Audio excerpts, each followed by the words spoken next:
ವಿದ್ಯಾರ್ಥಿಗಳೇ, ತಾವೆಲ್ಲ ಈ ಹಿಂದೆ ಲೋಹಗಳು ಅಲೋಹಗಳು ಈ ಅಧ್ಯಾಯದಲ್ಲಿ ಬರುವಂತಹ ಅನೇಕ ಕಲಿಕಾಂಶಗಳನ್ನು ಈಗಾಗಲೇ ತಿಳಿದುಕೊಂಡಿದ್ದೀರಿ, ಮನದಟ್ಟು ಮಾಡಿಕೊಂಡಿದ್ದೀರಿ ಅಲ್ವಾ? ಈಗ ಇಂದಿನ ಕಲಿಕಾಂಶಗಳು ಯಾವುದೆಲ್ಲ ಅಂತ ನಾವು ನೋಡೋಣ. ಮೊದಲನೇದಾಗಿ ಲೋಹಗಳ ಲೋಹೀಯ ಲವಣ ದ್ರಾವಣದೊಂದಿಗೆ ವರ್ತನೆ. ಲೋಹಗಳು ಲೋಹೀಯ ಲವಣ ದ್ರಾವಣದೊಂದಿಗೆ ಹೇಗೆ ವರ್ತಿಸ್ತವೆ ಅನ್ನೋದನ್ನು ಇವತ್ತಿನ ದಿನ ನಾವು ಕಲೀಲಿಕ್ಕಿದ್ದೇವೆ. ಆಮೇಲೆ ಲೋಹಗಳ ಕ್ರಿಯಾಶೀಲತೆಯ ಸರಣಿ. ಲೋಹಗಳ ಕ್ರಿಯಾಶೀಲತೆಯ ಸರಣಿ. ಇನ್ನು ಲೋಹ ಮತ್ತು ಅಲೋಹಗಳ ನಡುವಿನ ವರ್ತನೆ. ಲೋಹ ಮತ್ತು ಅಲೋಹಗಳ ನಡುವಿನ ವರ್ತನೆ. ಇಷ್ಟು ಪರಿಕಲ್ಪನೆಗಳನ್ನು ವಿದ್ಯಾರ್ಥಿಗಳೇ ನಾವಿವತ್ತು ಅಧ್ಯಯನ ಮಾಡಲಿಕ್ಕಿದ್ದೇವೆ. ಪ್ರೀತಿಯ ಮಕ್ಕಳೇ, ಈ ಹಿಂದೆ ನೀವು ಲೋಹಗಳು ಗಾಳಿಯೊಂದಿಗೆ ಹೇಗೆ ವರ್ತಿಸ್ತವೆ, ನೀರಿನೊಂದಿಗೆ ಹೇಗೆ ವರ್ತಿಸ್ತವೆ, ಯಾವೆಲ್ಲ ಲೋಹಗಳು ಕ್ಷಿಪ್ರವಾಗಿ ವರ್ತಿಸ್ತವೆ, ಯಾವೆಲ್ಲ ಲೋಹಗಳು ಮಂದಗತಿಯಲ್ಲಿ ವರ್ತಿಸ್ತವೆ, ಯಾವೆಲ್ಲ ಲೋಹಗಳು ವರ್ತಿಸುವುದೇ ಇಲ್ಲ, ಇದನ್ನೆಲ್ಲ ಸವಿಸ್ತಾರವಾಗಿ ಕಲ್ತಿದ್ದೀರಿ, ಸರಿ ಅಲ್ವೇ? ಹಾಗಾದರೆ ಮಕ್ಕಳೇ, ಈ ಲೋಹಗಳಲ್ಲಿ ಕೆಲವು ಲೋಹಗಳು ಅತ್ಯಂತ ಕ್ಷಿಪ್ರವಾಗಿ, ಇನ್ನು ಕೆಲವು ಲೋಹಗಳು ಅತ್ಯಂತ ಮಂದಗತಿಯಲ್ಲಿ ಇತರ ಧಾತುಗಳೊಂದಿಗೆ ವರ್ತಿಸಲು ಕಾರಣವೇನು ಅಂತ ನಾವು ತಿಳಿಲಿಕ್ಕೆ ಹೊರಟ್ರೆ, ಬಹುಶಃ ಮಕ್ಕಳೇ ಲೋಹಗಳು ಲೋಹೀಯ ಲವಣ ದ್ರಾವಣದೊಂದಿಗೆ ಹೇಗೆ ವರ್ತಿಸ್ತವೆ ಅನ್ನೋದನ್ನು ಅಧ್ಯಯನ ಮಾಡಿದರೆ ಬಹುಶಃ ನಮಗೆ ಆ ಉತ್ತರ ಸಿಗಬಹುದು. ಹೀಗಾಗಿ ನಾವು ಮೊಟ್ಟ ಮೊದಲನೇದಾಗಿ ಈ ಒಂದನೇ ಪರಿಕಲ್ಪನೆಯನ್ನು ಅಧ್ಯಯನ ಮಾಡೋಣ. ಲೋಹಗಳ ಲವಣ ದ್ರಾವಣದೊಂದಿಗೆ ಹೇಗೆ ವರ್ತಿಸ್ತವೆ ಅಂತ. ಏನಿದು ಲೋಹೀಯ ಲವಣ ದ್ರಾವಣ ಅಂತ ಹೇಳಿದರೆ, ನಿಮಗೆಲ್ಲರಿಗೂ ಗೊತ್ತಿದೆ ಮಕ್ಕಳೇ, ಲೋಹಗಳು ಎಲೆಕ್ಟ್ರಾನ್ಗಳನ್ನು ದಾನ ಮಾಡ್ತವೆ. ಈ ದಾನ ಮಾಡುವ ಪ್ರಕ್ರಿಯೆಯಲ್ಲಿ ಅವು ತಮ್ಮ ಸುತ್ತಲೂ ಇರುವಂತಹ ಇತರ ಧಾತುಗಳೊಂದಿಗೆ ಏನು ಮಾಡ್ತವೆ? ಸಂಯೋಗ ಹೊಂದ್ತವೆ ಅಲ್ವಾ, ಸೇರಿಕೊಳ್ತವೆ. ಯಾಕೆಂದರೆ ಅವುಗಳಿಗೆ ಎಲೆಕ್ಟ್ರಾನ್ಗಳನ್ನು ದಾನ ಮಾಡಬೇಕಾಗಿದೆ. ಈ ದಾನ ಮಾಡುವ ಪ್ರಕ್ರಿಯೆಯಲ್ಲಿ ಅವು ಇತರ ಧಾತುಗಳೊಂದಿಗೆ ಸೇರಿಕೊಂಡು ಸಂಯುಕ್ತಗಳಾಗ್ತವೆ, ಲೋಹಗಳ ಸಂಯುಕ್ತಗಳಾಗ್ತವೆ. ಈ ಲೋಹಗಳ ಸಂಯುಕ್ತಗಳ ದ್ರವಿಸಿದ ಸ್ಥಿತಿಗೆ ನಾವು ಲೋಹೀಯ ಲವಣ ದ್ರಾವಣ ಅಂತ ಕರೀತೇವೆ, ಸರಿನಾ?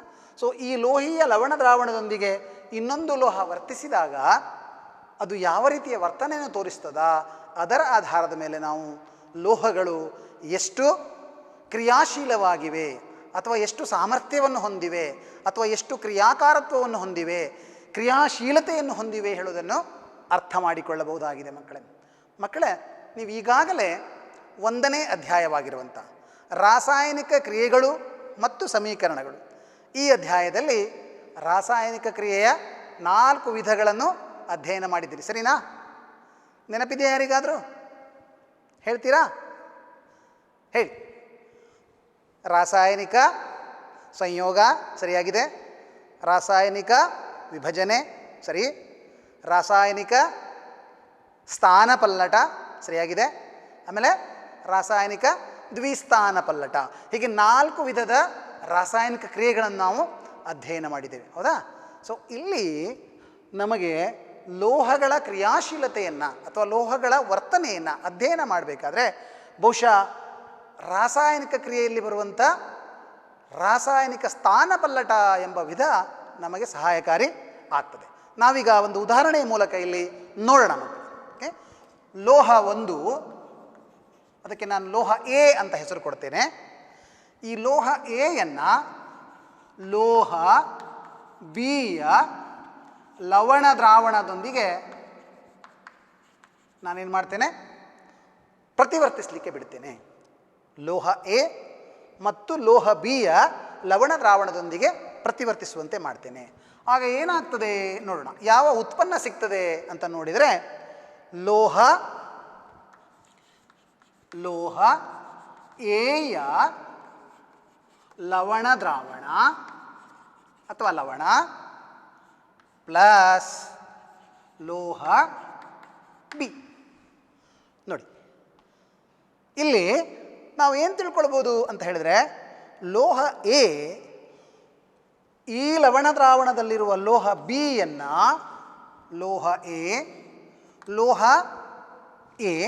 ಲೋಹ ಬಿಯನ್ನು ಆ ಲವಣ ದ್ರಾವಣದಿಂದ ಏನು ಮಾಡಿದೆ, ಅದನ್ನು ಮುಕ್ತಗೊಳಿಸಿದೆ, ಸ್ಥಳಾಂತರಿಸಿದೆ ಅಥವಾ ಸ್ಥಾನಪಲ್ಲಟಗೊಳಿಸಿದೆ.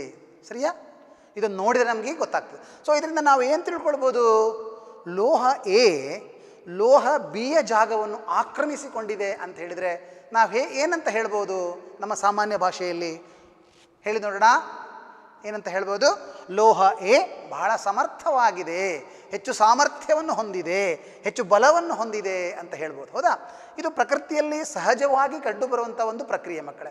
ಈಗ ಒಂದು ಬಲಿಷ್ಠ ರಾಷ್ಟ್ರ ಇನ್ನೊಂದು ದುರ್ಬಲ ರಾಷ್ಟ್ರದ ಮೇಲೆ ಆಕ್ರಮಣ ಮಾಡುವಂಥದ್ದು, ಅದರ ಪ್ರದೇಶವನ್ನು ಆಕ್ರಮಿಸಿಕೊಳ್ಳುವಂಥದ್ದು, ಅಥವಾ ಒಂದು ಬಲಿಷ್ಠವಾದ ಪ್ರಾಣಿ ಒಂದು ದುರ್ಬಲ ಪ್ರಾಣಿಯ ಮೇಲೆ ಆಕ್ರಮಣ ಮಾಡಿ ಅದರ ಆಹಾರ, ಅದರ ಆವಾಸ, ಅದರ ಸಂಗಾತಿಗಳನ್ನು ಆಕ್ರಮಣ ಮಾಡಿಕೊಳ್ಳುವಂಥದ್ದು. ಸೊ ಹೀಗೆ ಬಲಿಷ್ಠವಾದವುಗಳು ಏನಾಗ್ತವೆ, ದುರ್ಬಲರ ಮೇಲೆ ವರ್ತಿಸುವಂಥದ್ದು ನಮ್ಮ ಪ್ರಕೃತಿ ಸಹಜವಾದಂಥ ಒಂದು ಮನೋವೃತ್ತಿ. ಅದೇ ಥರ ಇಲ್ಲಿ ಕೂಡ ಲೋಹ ಎ ಸಮರ್ಥವಾಗಿದೆ ಅಥವಾ ಸಾಮರ್ಥ್ಯವನ್ನು ಹೊಂದಿದೆ ಅಂತ ಹೇಳಬೇಕಾದ್ರೆ ನಮ್ಮ ರಸಾಯನಶಾಸ್ತ್ರದ ಭಾಷೆಯಲ್ಲಿ ಅಥವಾ ಧಾತುಗಳ ಭಾಷೆಯಲ್ಲಿ ನಾವಿದನ್ನು ಹೆಚ್ಚು ಕ್ರಿಯಾಶೀಲವಾಗಿದೆ, ಕ್ರಿಯಾಕಾರತ್ವವನ್ನು ಹೊಂದಿದೆ, ಕ್ರಿಯಾಪಟುತ್ವವನ್ನು ಹೊಂದಿದೆ ಹೀಗೆ ಹೇಳಬಹುದು ಮಕ್ಕಳೇ. ಓಕೆ, ಹಾಗೆ ಹೇಗೆ ಹೇಳ್ಬೋದು? ಲೋಹ ಎಯು ಲೋಹ ಬಿಗಿಂತ ಹೆಚ್ಚು ಕ್ರಿಯಾಶೀಲವಾದ್ದರಿಂದ, ಹೆಚ್ಚು ಕ್ರಿಯಾಪಟುತ್ವವನ್ನು ಹೊಂದಿದ್ದರಿಂದ ಆ ಲೋಹ ಬಿಯಲ್ಲಿ ಏನು ಆ ಲವಣ ದ್ರಾವಣ ಇತ್ತಲ್ಲ, ಲವಣ ದ್ರಾವಣದಲ್ಲಿ ಲೋಹ ಬಿ ಇತ್ತಲ್ಲ, ಅದನ್ನು ಸ್ಥಾನಪಲ್ಲಟಗೊಳಿಸಿ ತಾನು ಆ ಜಾಗವನ್ನು ಆಕ್ರಮಿಸಿಕೊಂಡಿದೆ. ಹಾಗಾದರೆ ನಾವೀಗ ಏನು ಹೇಳ್ಬೋದು?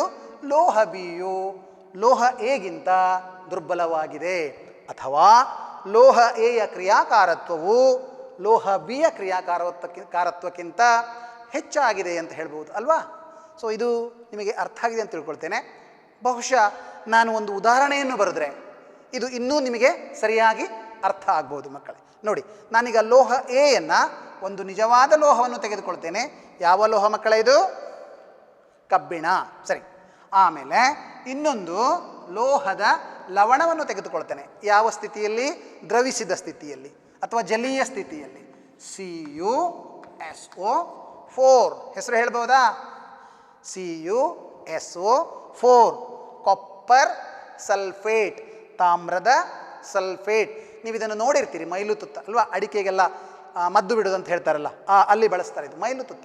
ಸೊ ಕಾಪರ್ ಸಲ್ಫೇಟ್ ಎಂಬ ಲೋಹದ ಲವಣ ದ್ರಾವಣವನ್ನು ನಾನಿಲ್ಲಿ ತೆಗೆದುಕೊಂಡಿದ್ದೇನೆ. ಈಗ ಇಲ್ಲಿ ಏನಾಗ್ತದೆ ಅಂತ ನೋಡೋಣ. ಹೇಳ್ಬೋದಾ? ರಾಸಾಯನಿಕ ಕ್ರಿಯೆಯ ಏನು ಪ್ರತಿವರ್ತಕಗಳಿಲ್ಲಿವೆ, ಉತ್ಪನ್ನಗಳನ್ನು ಯಾರಾದರೂ ಹೇಳ್ಬೋದಾ? ಈಗಾಗಲೇ ಕಲ್ತಿರುವಂಥದ್ದು ಹೇಳ್ಬೋದಾ? ಹಾಂ, ಸರಿಯಾಗಿದೆ, ಹೇಳಿ. ಏನು? ಕಬ್ಬಿಣದ ಸಲ್ಫೇಟ್ FeSO4 ಪ್ಲಸ್ Cu. ಏನಾಯಿತು? ಕಬ್ಬಿಣವು ಕಾಪರ್ ಸಲ್ಫೇಟ್ ಎಂಬ ಸಂಯುಕ್ತದಿಂದ, ತಾಮ್ರದ ಸಲ್ಫೇಟ್ ಎಂಬ ಸಂಯುಕ್ತದಿಂದ ತಾಮ್ರವನ್ನು ಸ್ಥಳಾಂತರ ಮಾಡಿದೆ. ಹೌದಾ? ತಾಮ್ರವು ಸ್ಥಳಾಂತರಗೊಂಡಿದೆ. ನೋಡಿ ಇಲ್ಲಿ, ತಾಮ್ರವು ಸ್ಥಳಾಂತರಗೊಂಡಿದೆ. ಹಾಗಿದ್ರೆ ಏನು ಹೇಳ್ಬೋದು ನಾವು? ಕಬ್ಬಿಣವು ತಾಮ್ರಕ್ಕಿಂತ ಹೆಚ್ಚು ಪ್ರತಿವರ್ತನೀಯ, ಹೆಚ್ಚು ಕ್ರಿಯಾಕಾರಿ, ಹೆಚ್ಚು ಕ್ರಿಯಾಶೀಲತೆಯನ್ನು ಹೊಂದಿದೆ ಅಂತ ನಾವು ಹೇಳ್ಬೋದು. ವಿದ್ಯಾರ್ಥಿಗಳೇ, ಇದನ್ನು ನಾವು ನಮ್ಮ ಪ್ರಯೋಗಶಾಲೆಯಲ್ಲಿ ಅತ್ಯಂತ ಸರಳವಾದ ಒಂದು ಪ್ರಯೋಗದಿಂದ ಇದನ್ನು ನಾವು ತಿಳಿದುಕೊಳ್ಬೋದು. ನನ್ನ ಕೈಯಲ್ಲಿ ಒಂದು ಹೊಸದಾದ ಕಬ್ಬಿಣದ ಮೊಳೆ ಇದೆ, ಹಾಗೆ ತಾಮ್ರದ ಸಲ್ಫೇಟ್ ದ್ರಾವಣ ಇದೆ. ತಾಮ್ರದ ಸಲ್ಫೇಟ್ ದ್ರಾವಣ. ಈಗ ತಾನೇ ನಾನು ಒಂದು ಹೊಸ ಕಬ್ಬಿಣದ ಮೊಳೆಯನ್ನು ತಾಮ್ರದ ಸಲ್ಫೇಟ್ ದ್ರಾವಣದಲ್ಲಿ ಅದ್ದಿದ್ದೇನೆ. ಅದ್ದಿದಾಕ್ಷಣ ಇಲ್ಲಿ ನೋಡಿ ಏನಾಗಿದೆ? ಕಬ್ಬಿಣದ ಮೊಳೆಯ ಕೆಳಗಿನ ಭಾಗ ಬೇರೊಂದು ಬಣ್ಣದಲ್ಲಿ ಕಾಣ್ತಾ ಇದೆ, ಬಹುಶಃ ಕಂದು ಬಣ್ಣದಲ್ಲಿ ಕಾಣ್ತಾ ಇದೆ. ಏನಿದು? ಇದು ಈ ತಾಮ್ರದ ಸಲ್ಫೇಟ್ ದ್ರಾವಣದಲ್ಲಿರುವ ತಾಮ್ರವು ಕಬ್ಬಿಣದ ಮೊಳೆಯ ಮೇಲೆ ಒಂದು ಪದರವನ್ನು ಸೃಷ್ಟಿ ಮಾಡಿದೆ. ಸೊ ಹಾಗಿದ್ರೆ ಈ ಕಬ್ಬಿಣದ ಮೊಳೆಯ ಮೇಲೆ ಉಂಟಾದ ಪದರ ತಾಮ್ರದ ಒಂದು ಪದರ. ಸೊ ಇದು ಡಿಸ್ಪ್ಲೇಸ್ಮೆಂಟ್ ರಿಯಾಕ್ಷನ್ ಅಂತ ಹೇಳ್ತಾರೆ, ಸ್ಥಾನಪಲ್ಲಟ ಕ್ರಿಯೆ. ನಾವು ಇದನ್ನು ಸುಲಭವಾಗಿ ಏನು ಮಾಡ್ಬೋದು, ನಮ್ಮ ಪ್ರಯೋಗಶಾಲೆಯಲ್ಲಿ ಇದನ್ನು ವೀಕ್ಷಣೆ ಮಾಡಬಹುದಾಗಿದೆ. ಸೊ ಇದರ ಆಧಾರದ ಮೇಲೆ ನಾವು ಧಾತುಗಳ ಕ್ರಿಯಾಶೀಲತೆಯನ್ನು ಅಧ್ಯಯನ ಮಾಡಬಹುದಾಗಿದೆ. ಈಗಾಗಲೇ ನಮಗೆ ಒಂದಿಷ್ಟು ಧಾತುಗಳ ಕ್ರಿಯಾಶೀಲತೆಯನ್ನು ಒಂದು ಪಟ್ಟಿಯನ್ನು ನಮಗೆ ನೀಡಲಾಗಿದೆ. ಆ ಪಟ್ಟಿ ಹೇಗಿದೆ ಅಂತ ನಾವು ನೋಡ್ತಾ ಹೋಗೋಣ. ಅದನ್ನು ನಾವು ಕ್ರಿಯಾಶೀಲತೆಯ ಸರಣಿ ಅಂತ ಕರಿತೇವೆ. ಲೋಹಗಳ ಕ್ರಿಯಾಶೀಲತೆಯ ಸರಣಿ. ಲೋಹಗಳ ಕ್ರಿಯಾಶೀಲತೆಯ ಸರಣಿ. ಲೋಹಗಳ ಕ್ರಿಯಾಶೀಲತೆಯ ಸರಣಿ. ಹಾಗಾದರೆ ಏನಿದು ಲೋಹಗಳ ಕ್ರಿಯಾಶೀಲತೆಯ ಸರಣಿ ಅಂತ ಹೇಳಿದ್ರೆ, ಲೋಹಗಳನ್ನು ಅವುಗಳ ಕ್ರಿಯಾಶೀಲತೆಯ ಇಳಿಕೆ ಕ್ರಮದಲ್ಲಿ ಜೋಡಿಸಿರುವಂಥ ಒಂದು ಪಟ್ಟಿ. ಲೋಹಗಳನ್ನು ಅವುಗಳ ಕ್ರಿಯಾಶೀಲತೆಯ ಆಧಾರದ ಮೇಲೆ ಜೋಡಿಸಿರುವ ಒಂದು ಸರಣಿ, ಅದನ್ನು ನಾವು ಕ್ರಿಯಾಶೀಲತೆಯ ಸರಣಿ ಅಂತ ಕರೀತೇವೆ. ಈಗಾಗಲೇ ಈ ಪಟ್ಟಿಯನ್ನು ನಮಗೆ ನೀಡಲಾಗಿದೆ, ನಾವಿದನ್ನು ಬರಿತಾ ಹೋಗೋಣ.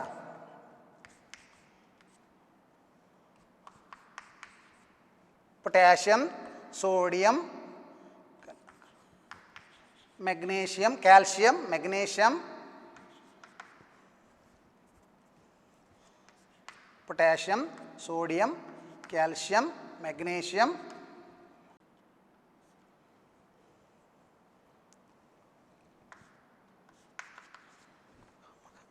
ಕಬ್ಬಿಣ,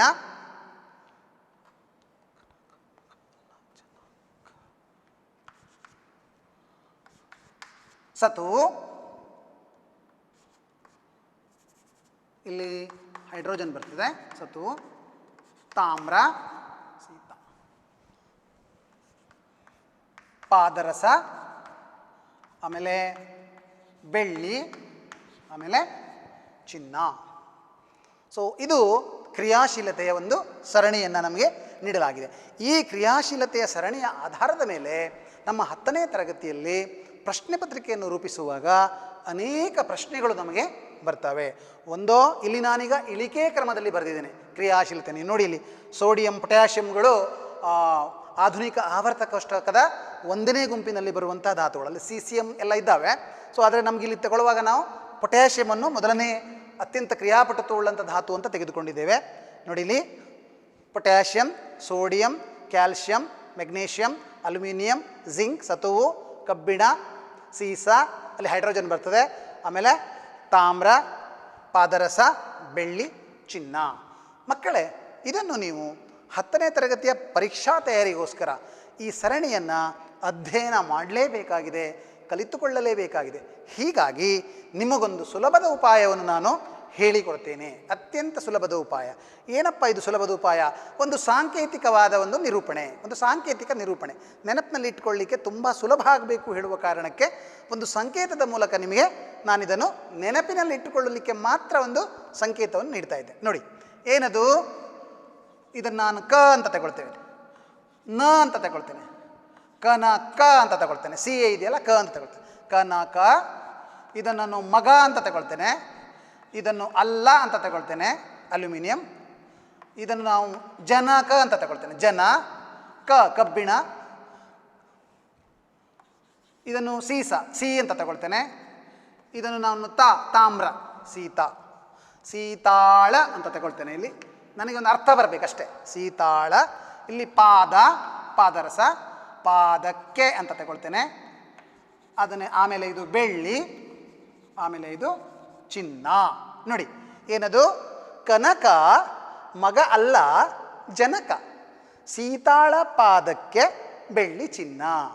ಕನಕ ಮಗ ಅಲ್ಲ ಜನಕ, ಸೀತಾಳ ಪಾದಕ್ಕೆ ಬೆಳ್ಳಿ ಚಿನ್ನ ಅಂತ ಒಂದು ಸುಮ್ಮನೆ ಒಂದು ಸಾಂಕೇತಿಕವಾದ ನಿರೂಪಣೆಯ ಮೂಲಕ ನಾವಿದನ್ನು ಅತ್ಯಂತ ಸುಲಭದಲ್ಲಿ ನೆನಪಿನಲ್ಲಿ ಇಟ್ಕೊಳ್ಬೋದು. ಆದರೆ ತಮಗೆ ಗೊತ್ತಿರಬೇಕು ಮಕ್ಕಳೇ, ಕ ಅಂದರೆ ಯಾವುದು, ನ ಅಂದರೆ ಯಾವುದು, ಇನ್ನೊಂದು ಕ ಅಂದರೆ ಯಾವುದು, ಅಲ್ಲಿ ಇನ್ನೊಂದು ಕ ಇದೆ, ಮಗ ಅಂದರೆ ಯಾರು, ಅಲ್ಲ ಅಂದರೆ ಅದೆಲ್ಲ ತಿಳ್ಕೊಂಡಿರಬೇಕು.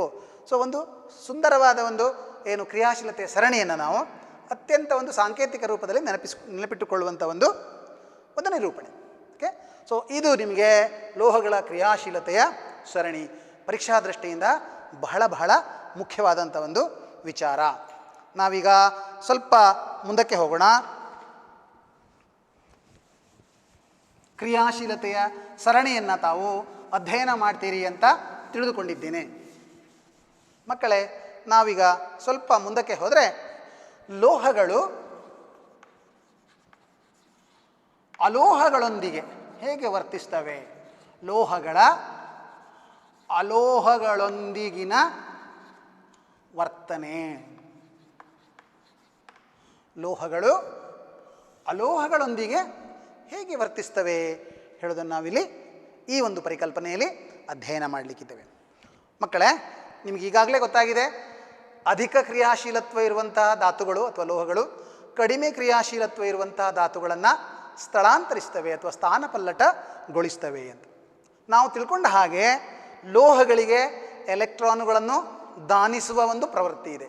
ಯಾಕಂದರೆ ಅವರ ಅತ್ಯಂತ ಹೊರಕವಚದಲ್ಲಿ ವೇಲೆನ್ಸಿಯ ಕಕ್ಷೆಯಲ್ಲಿ ಅವರ ಹತ್ರ ಹೆಚ್ಚುವರಿಯಾದ ಎಲೆಕ್ಟ್ರಾನುಗಳು ಲಭ್ಯ ಇವೆ. ಹೀಗಾಗಿ ಅವರು ಎಲೆಕ್ಟ್ರಾನುಗಳನ್ನು ದಾನ ಮಾಡ್ತವೆ. ಅಲೋಹಗಳ ಅತ್ಯಂತ ಹೊರಕವಚದಲ್ಲಿ ಎಲೆಕ್ಟ್ರಾನುಗಳ ಕೊರತೆ ಇದೆ. ಹೀಗಾಗಿ ಅವರು ಎಲೆಕ್ಟ್ರಾನುಗಳನ್ನು ಸ್ವೀಕರಿಸ್ತವೆ ಅಥವಾ ಎಲೆಕ್ಟ್ರಾನುಗಳನ್ನು ಪಡೆದುಕೊಳ್ತವೆ. ಸೊ ಎಲೆಕ್ಟ್ರಾನುಗಳನ್ನು ಪಡೆದುಕೊಳ್ಳುವ ಪ್ರವೃತ್ತಿ ಲೋಹಗಳಿಗಿದೆ, ಎಲೆಕ್ಟ್ರಾನುಗಳನ್ನು ನೀಡುವ ಅಥವಾ ದಾನಿಸುವ ಪ್ರವೃತ್ತಿ ಲೋಹಗಳಿಗಿದೆ. ಇದು ನಾವು 9ನೇ ತರಗತಿಯಲ್ಲಿ ಚೆನ್ನಾಗಿ ಅಧ್ಯಯನ ಮಾಡಿದ್ದೇವೆ. ವಿದ್ಯಾರ್ಥಿಗಳೇ, ನಾವು ಒಂದು ಉದಾಹರಣೆಯೊಂದಿಗೆ ಇವುಗಳ ವರ್ತನೆಯನ್ನೀಗ ಅಧ್ಯಯನ ಮಾಡೋಣ. ನಾನಿಲ್ಲಿ ಲೋಹಗಳ ಉದಾಹರಣೆಯಾಗಿ ಸೋಡಿಯಮನ್ನು ತೆಗೆದುಕೊಳ್ತೇನೆ. ಹಾಗೆ ಅಲೋಹಗಳಿಗೆ ಉದಾಹರಣೆಯಾಗಿ ಕ್ಲೋರಿನನ್ನು ತೆಗೆದುಕೊಳ್ತೇನೆ. ಈಗ ನಾವು ಈ ಸೋಡಿಯಂನ ಒಂದು ಗುಣವನ್ನು ಅಧ್ಯಯನ ಮಾಡಬೇಕಂದ್ರೆ ನಾವು ಕಳೆದ ವರ್ಷ ಹಿಂದಿನ ತರಗತಿಯಲ್ಲಿ ತಿಳಿದುಕೊಂಡಿದ್ದೇವೆ, ಯಾವುದೇ ಲೋಹಗಳ ಗುಣಧರ್ಮಗಳನ್ನು ಅಥವಾ ಯಾವುದೇ ಧಾತುವಿನ ಗುಣಧರ್ಮಗಳನ್ನು ಅಧ್ಯಯನ ಮಾಡಬೇಕಂದ್ರೆ ಆ ಲೋಹದ ಅಥವಾ ಆ ಧಾತುವಿನ ಪರಮಾಣುವಿನ ರಚನೆಯನ್ನು ಅಧ್ಯಯನ ಮಾಡಬೇಕು. ಅವುಗಳ ಎಲೆಕ್ಟ್ರಾನಿಕ್ ವಿನ್ಯಾಸವನ್ನು ತಿಳಿದುಕೊಳ್ಬೇಕು. ಆಗ ಮಾತ್ರ ಅವು ಲೋಹಗಳೋ ಅಲೋಹಗಳೋ ಲೋಹಾಭಗಳೋ ಜಡಾನಿಲಗಳೋ ಅಲ್ಲ, ಕ್ಷಾರಲೋಹಗಳೋ ಕ್ಷಾರಭಸ್ಮಲೋಹಗಳೋ ಇನ್ಯಾವುದೋ ಅಲ್ಕಲಿಗಳೋ ಎಲ್ಲವೂ ನಮಗೆ ಅರ್ಥ ಆಗ್ತದೆ. ಅದನ್ನು ತಿಳ್ಕೊಳ್ಬೇಕಂದ್ರೆ ನಾವು ಈ ಲೋಹ ಅಥವಾ ಧಾತುವಿನ ಪರಮಾಣುವಿನ ಒಳಗಿನ ಎಲೆಕ್ಟ್ರಾನ್ ವಿನ್ಯಾಸವನ್ನು ಅಧ್ಯಯನ ಮಾಡಬೇಕಾಗಿದೆ. ಸೊ ಅದಕ್ಕೆ ಏನು ಬೇಕು? ಒಂದು ಪರಮಾಣುವಿನ ಎಲೆಕ್ಟ್ರಾನ್ ವಿನ್ಯಾಸವನ್ನು ನಾವು ಬರೀಬೇಕು ಅಥವಾ ತಿಳ್ಕೊಳ್ಬೇಕಂದ್ರೆ ಏನು ಮಾಡಬೇಕು? ಯಾರು ಹೇಳ್ತೀರಿ? ಸರಿಯಾಗಿದೆ. ಏನು ಮಾಡಬೇಕು? ಆ ಧಾತುವಿನ ಅಥವಾ ಆ ಪರಮಾಣುವಿನ ಪರಮಾಣು ಸಂಖ್ಯೆಯನ್ನು ತಿಳಿದುಕೊಳ್ಳಬೇಕು. ಏನದು ಪರಮಾಣು ಸಂಖ್ಯೆ? ಏನದು ಪರಮಾಣು ಸಂಖ್ಯೆ? ಸರಿಯಾಗಿದೆ ಉತ್ತರ. ಒಂದು ಪರಮಾಣುವಿನ ಏನು ನ್ಯೂಕ್ಲಿಯಸ್ನ ಒಳಗಿರುವ ಪ್ರೋಟಾನ್ಗಳ ಸಂಖ್ಯೆಯನ್ನು ಪರಮಾಣು ಸಂಖ್ಯೆ ಅಂತ ಕರೀತಾರೆ ಅಲ್ವಾ? ಈಗ ಎಲೆಕ್ಟ್ರಾನಿಕ್ ವಿನ್ಯಾಸವನ್ನು ಬರೀಲಿಕ್ಕೆ ಪರಮಾಣು ಸಂಖ್ಯೆ ಅಥವಾ ಪ್ರೋಟಾನ್ಗಳ ಸಂಖ್ಯೆ ಯಾಕೆ ಬೇಕು ಅಂತ ತಿಳ್ಕೊಳ್ಳೋದಾದರೆ, ಯಾಕೆ ಅಂತ ಹೇಳಿದರೆ ಹೇಳ್ತೀರಾ? ಹಾಂ, ಯಾಕೆ ಅಂತ ಹೇಳಿದರೆ ಒಂದು ಪರಮಾಣುವಿನ ನ್ಯೂಕ್ಲಿಯಸ್ನ ಒಳಗೆ ಎಷ್ಟು ಪ್ರೋಟಾನ್ಗಳಿವೆಯೋ ಅದರ ಹೊರಕವಚದಲ್ಲಿ ಅಷ್ಟೇ ಸಂಖ್ಯೆಯ ಎಲೆಕ್ಟ್ರಾನುಗಳಿರ್ತವೆ. ಎಷ್ಟು ಪ್ರೋಟಾನ್ಗಳಿರ್ತಾವೋ ಅಷ್ಟೇ ಎಲೆಕ್ಟ್ರಾನುಗಳು ಒಂದು ಪರಮಾಣುವಿನ ಒಳಗೆ ಇರುವುದರಿಂದ ದೇ ಆರ್ ಎಲೆಕ್ಟ್ರಿಕಲಿ ನ್ಯೂಟ್ರಲ್. ಅವರು ಎಲೆಕ್ಟ್ರಿಕಲಿ ತಟಸ್ಥ ಸ್ವಭಾವವನ್ನು ಹೊಂದಿವೆ. ಹಾಗಾದರೆ ಪ್ರೋಟಾನುಗಳ ಸಂಖ್ಯೆ ನಮಗೆ ಸಿಕ್ಕಿದೆ ಅಂತ ಹೇಳಾದರೆ ಎಲೆಕ್ಟ್ರಾನುಗಳ ಸಂಖ್ಯೆ ಕೂಡ ಸಿಕ್ಕಿದ ಹಾಗೆ ಅಲ್ವೇ? ಹೀಗಾಗಿ ಸೋಡಿಯಂನ ಎಲೆಕ್ಟ್ರಾನ್ ಸಂಖ್ಯೆ ಹೇಳ್ತೀರಾ? ಕಲ್ತ್ಕೊಂಡಿದ್ರಿ ಕಳೆದ ವರ್ಷ ಅಲ್ಲ? Hydrogen, helium, lithium, beryllium, boron, carbon, nitrogen, oxygen, fluorine, neon, sodium 11 ಅಲ್ವಾ? 11 ಸೋಡಿಯಂನ ಪರಮಾಣು ಸಂಖ್ಯೆ 11. ಕ್ಲೋರಿನ್ ಯಾರು ಹೇಳ್ತೀರಿ? ಕ್ಲೋರಿನ್ 17. ಸರಿಯಾಗಿದೆ ಉತ್ತರ 17. ಸೊ ಸೋಡಿಯಂನ ಪರಮಾಣು ಸಂಖ್ಯೆ 11, ಕ್ಲೋರಿನ್ನ ಪರಮಾಣು ಸಂಖ್ಯೆ 17. ಈಗ ನಾವು ಇವೆರಡರ ಎಲೆಕ್ಟ್ರಾನಿಕ್ ವಿನ್ಯಾಸವನ್ನು ಬರೆಯೋಣ. ಹೇಗೆ ಬರೆಯೋದು? 1s2 2s2 2p6 3s1 ಹೌದಾ? ಅದೇ ರೀತಿ ಕ್ಲೋರಿನ್ನದು ಬರೀಲಿಕ್ಕೆ ಹೋದರೆ 1s2 2s2 2p6 3s2 3p5 ಅಲ್ವಾ? ಸೊ ಇದು ಇದರ ಎಲೆಕ್ಟ್ರಾನಿಕ್ ವಿನ್ಯಾಸಗಳು. ಈಗ ನಾವು ಇದನ್ನು ಏನು ಮಾಡೋಣ? ನೋಡೋಣ. ಸೋಡಿಯಂ ಏನಾಗಿದೆ? 2 8 1 ಸರಿನಾ? ಯಾಕಂದರೆ ಅವರು ಅಷ್ಟಕ ಜೋಡಣೆಯನ್ನು ಹೊಂದ್ತವೆ. ಯಾವುದೇ ಧಾತುಗಳು ಯಾವುದೇ ಪರಮಾಣುಗಳು ಅಷ್ಟಕ ಜೋಡಣೆಯ ಮೂಲಕ ಆದಷ್ಟು ಜಡಾನಿಲಗಳ ಸ್ಥಿತಿಯನ್ನು ತಲುಪಲಿಕ್ಕೆ ಪ್ರಯತ್ನ ಮಾಡ್ತಾ ಇರ್ತವೆ ಅಂತ ತಿಳಿದುಕೊಂಡಿದ್ದೇವೆ ಅಲ್ವಾ? ಸೊ ಈಗ ಇಲ್ಲಿ ಅಷ್ಟಕ ಜೋಡಣೆಯನ್ನು ಆಗಬೇಕಾದ್ರೆ ಇಲ್ಲೇನಾಗಿದೆ ನೋಡಿ, ಅತ್ಯಂತ ಹೊರಕವಚದಲ್ಲಿ ಸೋಡಿಯಂನ ಅತ್ಯಂತ ಹೊರಕವಚದಲ್ಲಿ ಒಂದು ಎಲೆಕ್ಟ್ರಾನ್ ಜಾಸ್ತಿ ಇದೆಯಾ ಕಮ್ಮಿ ಇದೆಯಾ? ಹಾಂ, ಒಂದು ವೇಳೆ ಜಾಸ್ತಿ ಇದೆ ಅಂತ ತಿಳ್ಕೊಳ್ಳೋಣ, ಏನು ಮಾಡ್ತದದು? ಕೊಡ್ತದೆ ಅಲ್ವಾ? ಒಂದು ವೇಳೆ ಕಮ್ಮಿ ಅಂತ ಹೇಳಿದ್ರೆ ಏನಾಗಬೇಕು? ಇನ್ನೂ 7 ಎಲೆಕ್ಟ್ರಾನ್ಗಳು ಅದಕ್ಕೆ ಬೇಕು, ಹೌದಾ? ಪಡೆದುಕೊಳ್ಳೋದಾದರೆ ಒಂದು ಎಲೆಕ್ಟ್ರಾನನ್ನು ಕಳೆದುಕೊಳ್ಳೋದು ಸುಲಭವಾ, 7 ಎಲೆಕ್ಟ್ರಾನನ್ನು ಪಡೆದುಕೊಳ್ಳೋದು ಸುಲಭವಾ? ಹೀಗೆ ಹೇಳೋದಾದರೆ ಒಂದು ಎಲೆಕ್ಟ್ರಾನನ್ನು ಕಳೆದುಕೊಳ್ಳುವುದೇ ಸುಲಭ. ಅದರಿಂದ ಲೋಹಗಳು ಎಲೆಕ್ಟ್ರಾನ್ಗಳನ್ನು ದಾನ ಮಾಡ್ತೇವೆ, ಹೌದಾ? ಸೊ ಈಗ ನಾವೇನು ಮಾಡೋಣ, ಒಂದು ಎಲೆಕ್ಟ್ರಾನನ್ನು ಕಳೆದುಕೊಳ್ಳೋಣ. ಒಂದು ಎಲೆಕ್ಟ್ರಾನನ್ನು ಕಳೆದುಕೊಳ್ಳೋಣ. 2 8 ಆಯಿತು ಅಲ್ವಾ? 2 ಮತ್ತು 8 ಆಯಿತು. ಈಗ ಇಲ್ಲಿ ಏನಾಯಿತು ನೋಡಿ, ಇಲ್ಲಿ 11 ಪ್ರೋಟಾನ್ ಇತ್ತು, 11 ಎಲೆಕ್ಟ್ರಾನ್ ಇತ್ತು. ಇಲ್ಲೇನಾಯಿತು? ಏನಾಯಿತು ನೋಡಿ, 11 ಪ್ರೋಟಾನ್ ಇದೆ, 1 ಎಲೆಕ್ಟ್ರಾನ್ ಕಳ್ಕೊಂಡಿದೆ, 10 ಎಲೆಕ್ಟ್ರಾನ್ ಆಯಿತು. ಹಾಗಿರೋ ಧನ ಆವೇಶ ಜಾಸ್ತಿ ಆಯಿತು, ಪ್ರೋಟಾನ್ಗಳ ಸಂಖ್ಯೆ ಹೆಚ್ಚಾಯಿತು. ಹೀಗಾಗಿ ಇದು ಏನಾಯಿತು? ಸೋಡಿಯಂ ಧನ ಆಯಾನ ಆಯಿತು, ಹೌದಾ? ಸೋಡಿಯಂ ಧನ ಆಯಾನ ಆಯಿತು ಅಲ್ವೇ? ಅದೇ ರೀತಿ ಕ್ಲೋರಿನನ್ನು ನೋಡೋಣ. ಕ್ಲೋರಿನ್ ಹೇಗಿದೆ? 2 8 7 ಸರಿನಾ? ಇಲ್ಲಿ ನೋಡಿ, 2 8 7 ಅತ್ಯಂತ ಹೊರಕವಚದಲ್ಲಿ 7 ಎಲೆಕ್ಟ್ರಾನ್ಗಳಿವೆ. ಇಲ್ಲಿ ನೋಡಿ, ಈಗ ಅಷ್ಟಕ ಜೋಡಣೆ ಆಗಲಿಕ್ಕೆ 1 ಎಲೆಕ್ಟ್ರಾನ್ ಕೊರತೆ ಇದೆ, ಹೌದಾ? ಒಂದು ವೇಳೆ ಕಳ್ಕೊಳ್ಬೇಕಂದ್ರೆ 7 ಎಲೆಕ್ಟ್ರಾನ್ ಕಳ್ಕೊಳ್ಬೇಕು, ಪಡ್ಕೊಳ್ಬೇಕಂದ್ರೆ ಕೇವಲ 1 ಎಲೆಕ್ಟ್ರಾನ್ ಪಡೆದುಕೊಂಡ್ರೆ ಆಯಿತು, ಹೌದಾ? ಹಾಗೆ ಯಾವುದು ಸುಲಭ? ಪಡೆದುಕೊಳ್ಳೋದು ಸುಲಭ. ಆದ್ದರಿಂದ ಏನು ಮಾಡೋದು? ಕ್ಲೋರಿನ್ ಏನು ಮಾಡ್ತಾ ಇದೆ? ಕ್ಲೋರಿನ್ 1 ಎಲೆಕ್ಟ್ರಾನನ್ನು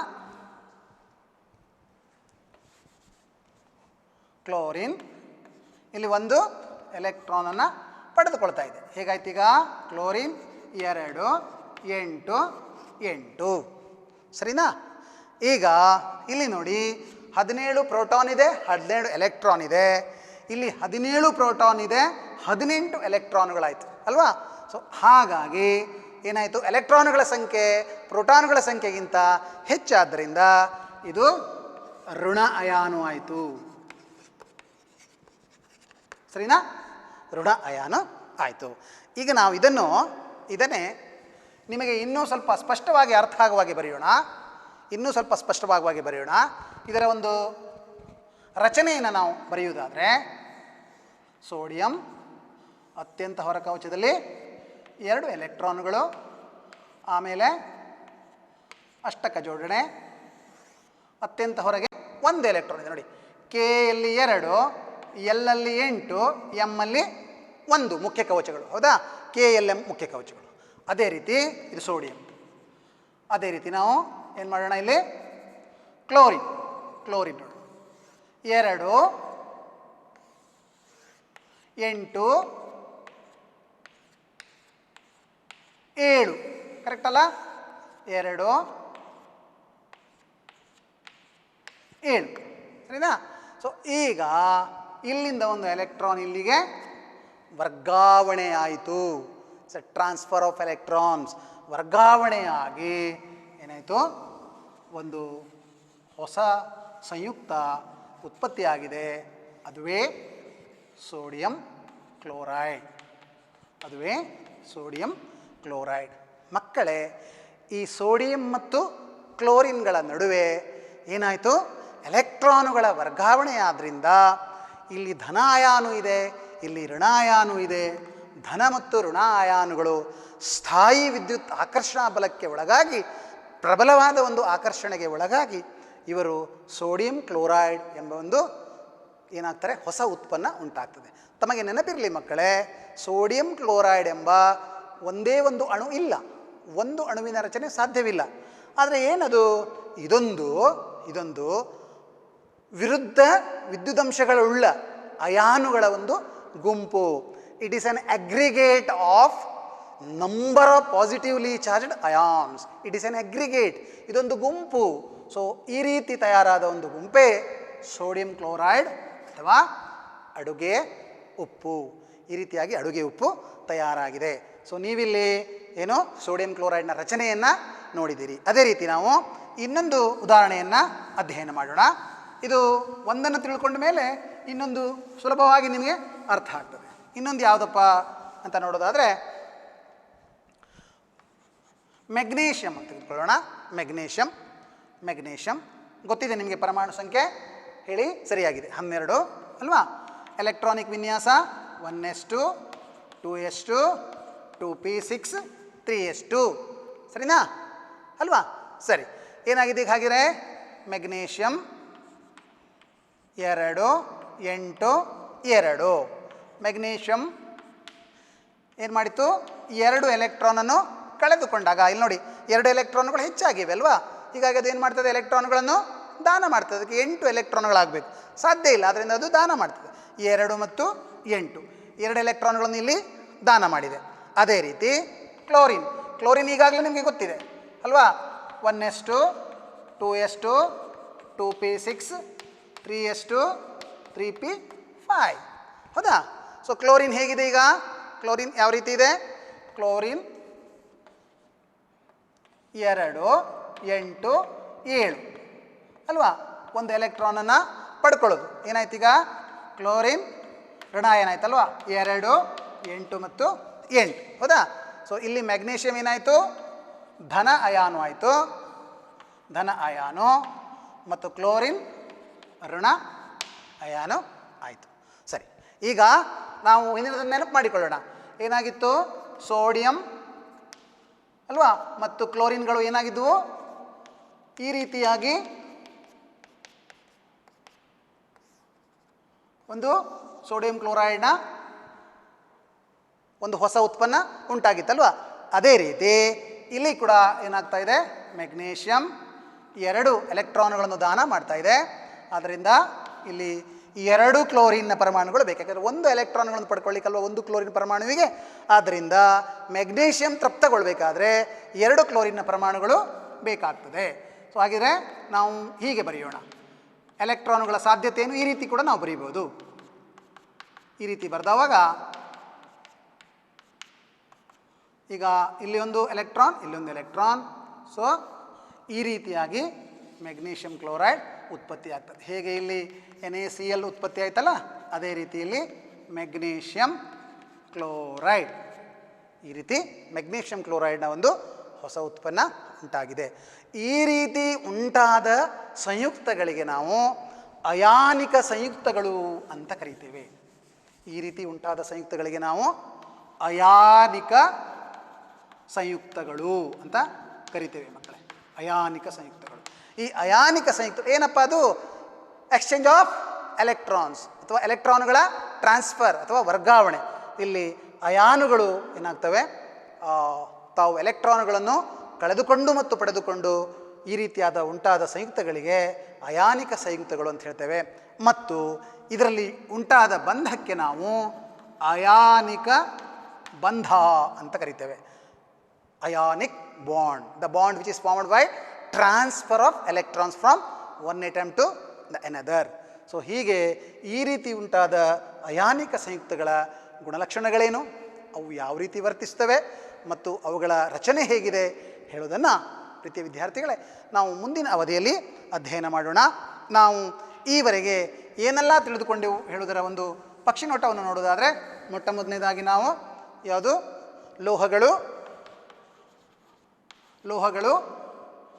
ಲೋಹಗಳ ಲವಣ ದ್ರಾವಣದೊಂದಿಗೆ ವರ್ತನೆಯನ್ನು ಹೇಗೆ ತೋರಿಸಿದವು. ಆಮೇಲೆ ಕ್ರಿಯಾಶೀಲತೆಯ ಸರಣಿ. ಆಮೇಲೆ ನಾವು ಲೋಹ ಮತ್ತು ಅಲೋಹಗಳಿಂದಾದ ಏನು ಅಯಾನಿಕ ಸಂಯುಕ್ತಗಳು.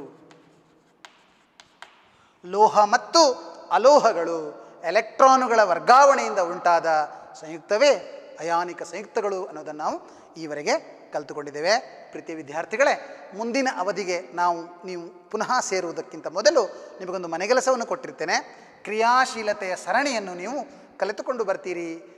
ಚೆನ್ನಾಗಿ ನಿಮ್ಮ ಪುಸ್ತಕದಲ್ಲಿ ಬರೆದುಕೊಂಡು ಅದನ್ನು ಪುನಃ ಮನನ ಮಾಡಿಕೊಳ್ಳುತ್ತಾ ಇದನ್ನು ತಿಳ್ಕೊಳ್ತೀರಿ ಅಂತ ಹೇಳ್ತಾ ನಮ್ಮ ಇವತ್ತಿನ ಈ ಅವಧಿಯನ್ನು ಮುಕ್ತಾಯ ಮಾಡೋಣ.